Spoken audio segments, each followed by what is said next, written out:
Good morning, ladies and gentlemen, and welcome once again to Just JP to the channel. I hope that you guys are having a nice one out there, whether you're sipping with a cup of coffee or tea in the morning, drinking a soda in the afternoon, or calming down with a glass of wine in the evening. I appreciate you stopping on in. Today we're going to listen to Manuel de Falla, Harpsichord Concerto. This was written in 1923 to 26. That we're going to be listening to. I can't say that I've ever heard of Mr. Manuel, but we're going to give him a listen here, and I'm excited to hear, especially harpsichord. Just a very enjoyable instrument to listen to. We're listening to this because this was suggested and sponsored by Alan. Alan, thank you so much for the recommendation, and thank you once again for the support. Truly appreciate that. I'm excited to dive on in. I hope that you guys are as well. I feel like there was something I was going to say alongside of this. I feel like I had something to say, but it ain't happening. So let's go ahead and listen. We will discuss it after. Here we go. Right to it, just cutting.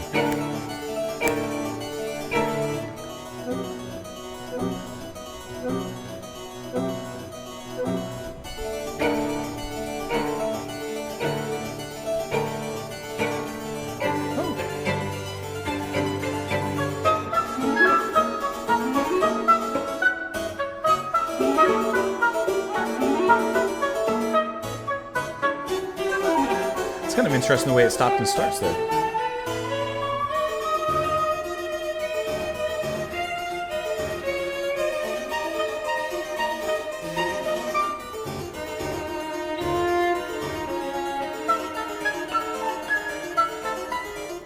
Some very like minimalistic way in Philip Glass kind of, because the harpsichord speeds up and then it slows down. Right? It's very interesting.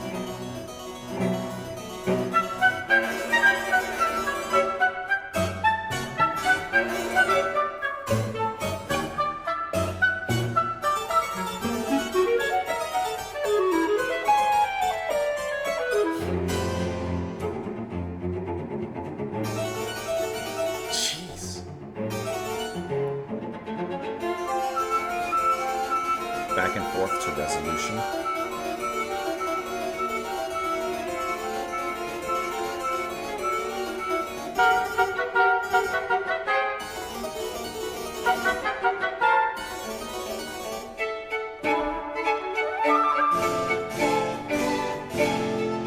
Those chord strikes.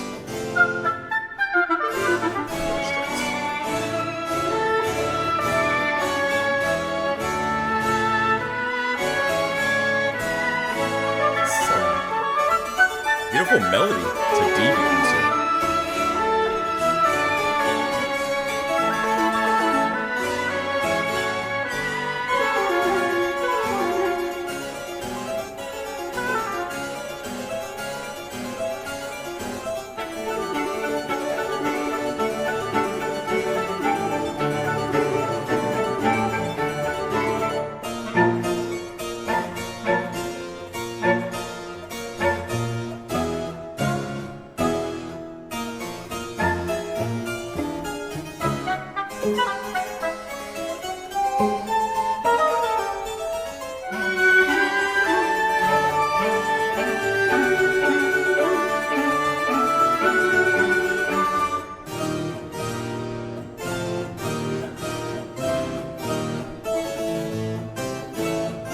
I like these chord resolutions.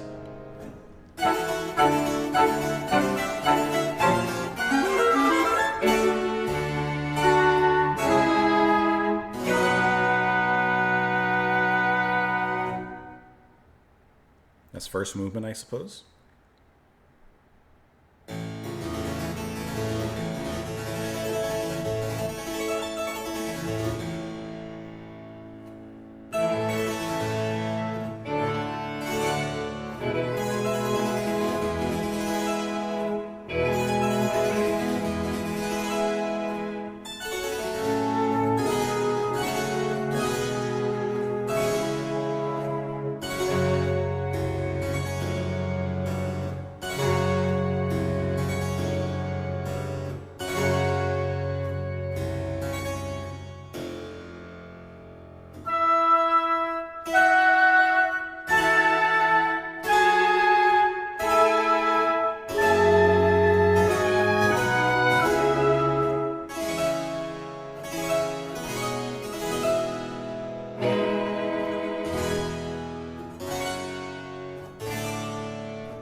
piece here.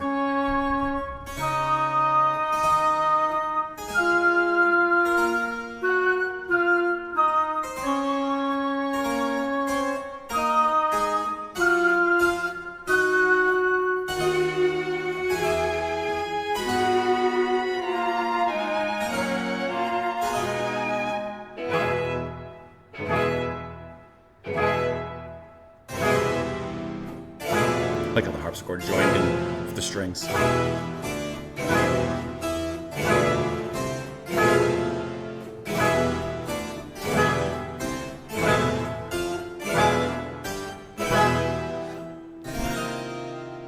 now the strings left.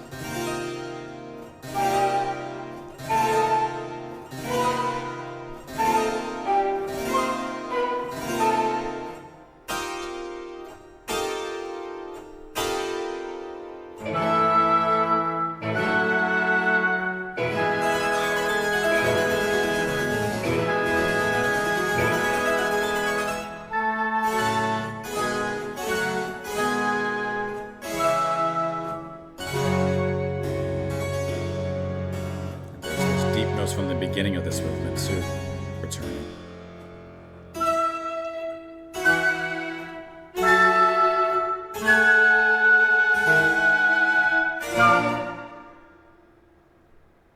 And that second movement, I like how it flowed into something more romantic at certain points.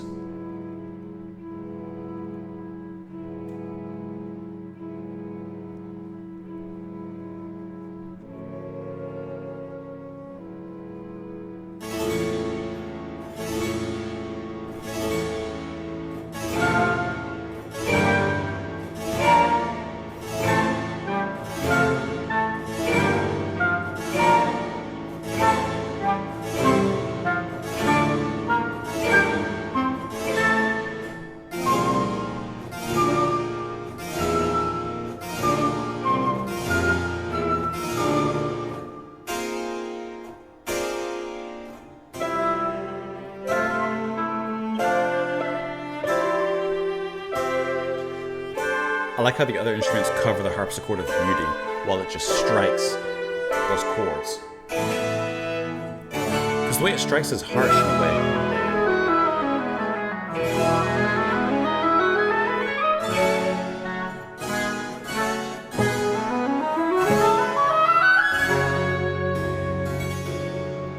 So same notes in the second movement.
Third movement kind of felt very similar to the second, to be honest. There's some excitement.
playful here, like children playing in a playground.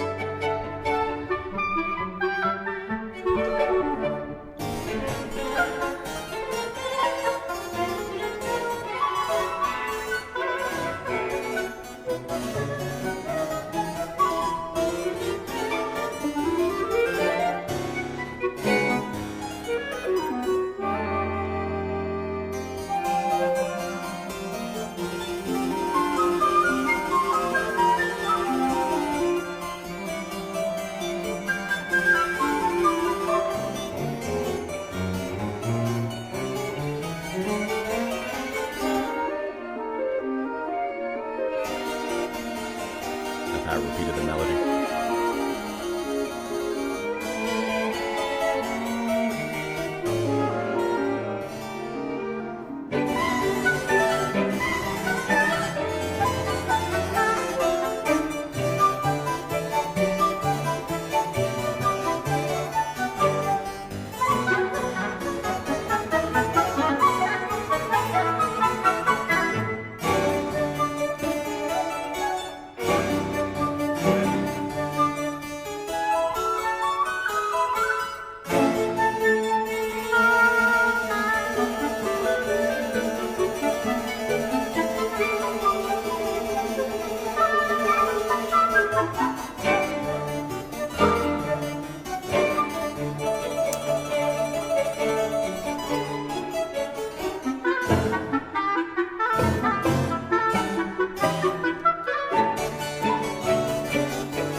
This one's a lot to take in.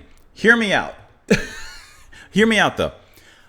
Before I get into it, before I get into it hard, like deeper, the first part and the way it's performed makes me think of Philip Glass and that kind of minimalistic aspect. With the way that, like, at first the harpsichord keeps repeating certain lines, and then eventually other instruments would come on top of that, and they would both start repeating in this kind of cyclical nature, and then one would stop, the other would keep going, and then the other would start, and now it's in a different rotation. Then the one would stop, and they would match up again, and then a new melody would come in. It was this really interesting way of kind of exchanging parts, kind of building almost like a ship of Theseus kind of situation where a part was replaced and put in with a new part comes out, but the harpsichord is that heart, which was really interesting because it's called Harpsichord Concerto, and I wasn't expecting the harpsichord to be played in this respect, where a lot of times it's played in a almost stark, kind of harsh way with the chords and the way they're playing. And, of course, sometimes it would lilt into something a little bit more royally melodic, but a lot of times it was like ba, ba, ba, ba, ba, ba, ba, ba, right? Like there was a certain heavy-handedness to it, which was interesting to hear in this particular concept or context, especially in that first part, which definitely has that kind of cool rotation sound. The ending. I was listening to the last movement here, and I was trying to figure out why the playing on the harpsichord specifically kind of sounded familiar. And I mentioned during the piece at that particular moment that because of the nature of the instruments and the almost scattered nature in which they would play and the hits would kind of come through at the same time, but everyone else was kind of off, it reminded me of like watching kids playing on a playground. Like they're all on the playground, but one's on the slide, one's on the swings, one's on top of the playground. They shouldn't be up there. Like, they're just all in different places. But they're all in the same place. There's a playfulness happening there. The third movement specifically, I'm hearing playfulness. And can I tell you something? When I'm listening to a harpsichord being played there, I'm listening and I'm saying, oh, it's reminding me of something, like the playing style for some reason. Do you think there's a chance that Gentle Giant listened to this? Because there's something about the harpsichord being played here in that third movement that's bringing to mind Gentle Giant and the way that they perform harpsichord and all their other instruments in that relation to key-based instruments, which was really, really interesting. So I kind of got that as we went through the movements. And then the what I thought was a second and third movement, I'm wrong. It's three movements in totality, which is why I said the second and third movement sound the same. Well, because they're the same movement. I thought it was kind of cool how it starts off with this deep note that comes in. Bum, bum, bum. And it kind of fills a little bit of dread. But after that, then the rest of the music comes in and it's like absolutely beautiful on top of that. And so, like, especially the flute, it adds this whimsical kind of sound to everything. And in the harshness of some of the moments in the music, I think it was especially in the third movement that I noticed this. I can't remember exactly. But I don't remember the time. I can't find it. But I'm pretty sure it was in the third movement. I think I said it, that the way the harpsichord was playing was very solid and like I said, very heavy and almost ugly. Not in a bad way. It was just like it was coming like very hard. But the way that the flute, oboe, the strings, the way that everything else jumped on top of that, it was like, this is going to sound so bad, but it's actually the only way I can think of saying this. This sounds rude. It's like, no, I don't want to say that. I don't want to say rude things. That's not what I want to spread out. It's like, what's another way to say this? It's like taking a stone, a solid, rocky stone, and polishing it and turning that stone into what could almost pass as a gemstone. I guess the point I'm getting to is the other instruments hopped on top of the harpsichord at certain moments and added this beauty, a layer, a sediment of beauty on top of it. So you still had the harsh and heaviness of the harpsichord and the chords that it was playing, but now with the other instruments on top of it, it added this beauty to it where you don't lose the soul of what's happening, but you just add something, an adornment on top of that to give it a little bit more of a beauty. It's like if you had to take some medicine and the medicine tastes horrible and you take it with a spoonful of sugar to help it go down easy. You don't lose the medicine, but the sugar helps it go down. That's actually that's the way I should have described it. But the piece, in some ways, it also reminded me of like King Crimson. Like, it's very progressive in the way it plays. It's very abstract. And I didn't know where the piece was going to go. But now that I've listened to the whole thing, the first part I think is my favorite. I kind of like the way that it bounces back and forth. I don't know. There's something about the first movement that gets my attention. As a whole, if I'm being honest, I didn't love this piece. It's hard for me to still like compartmentalize with, so many different sounds happening in so many different places. At least that's what it sounds like to me. It's like not scattered beyond comprehension, because it's not. But on an entertainment level and on a am I going to listen to this level, it doesn't quite hit that mark. But I do find it very impressive, and I do like this first part. I love this, though. Just the speed of it and the softening of it. Like, this was really cool. I will say the first movement was really nice to listen to. All right, it was written, like I said, 23 to 26 for Wanda Ladowska, who participated in its premiere. Falla had met the dedicatee on several occasions in the early 20s, and by the time she participated in the Paris premiere in 1923 of El Retablo de Mais Pedro, he had already decided to write a concerto for her. Although there was never a formal commission, composition began in October 23, but work proceeded slowly. Landowska first planned to perform the work in the 1923-24 season. When Falla found it impossible to meet the deadline, Landowska discussed with Leopold Stokowski a performance as part of the Philadelphia Orchestra's 24-25 season. But again, it was not finished. It finally took place in Barcelona in 26. It was the last lengthy work Falla completed. Although there are several subsequent pieces in his catalog that are important for their content, none of them last more than 10 minutes, and his final monumental project, the opera oratorio Atlantida, on which he worked for 20 years, remains unfinished in his death. It is commonly regarded as a model example of both mysticism, of a sort originating in Spanish religious tradition, and a severe and ascetic form of neoclassicism, as opposed to the frivolous neoclassicism of Stravinsky. I'll admit, that's beyond me. I don't know, but I'll believe it. Of course, it's in 3 movements, allegro, lento, and vivace. An abundance of surviving documents facilitates an understanding of both the slow, meticulous creative evolution and also the structure of the work. On the one hand, there is an extensive correspondence between Wanda and Falla from the period, and on the other hand, numerous sketches, drafts, and intermediate stages of the score that are preserved as well. The second movement is inscribed at the end in Festo Corpus Christi, though the composer said the date was a matter of pure chance.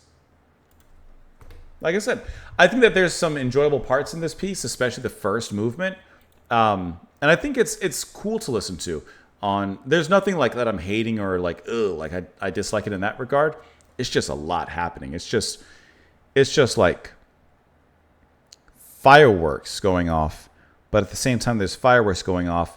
There's also like, I don't know, an alarm going on over here, and then over there's a slot machine going off. And then behind me, like, there's a zoo. It just leaves me a little bit befuddled. I don't know if I've ever used that word in my life.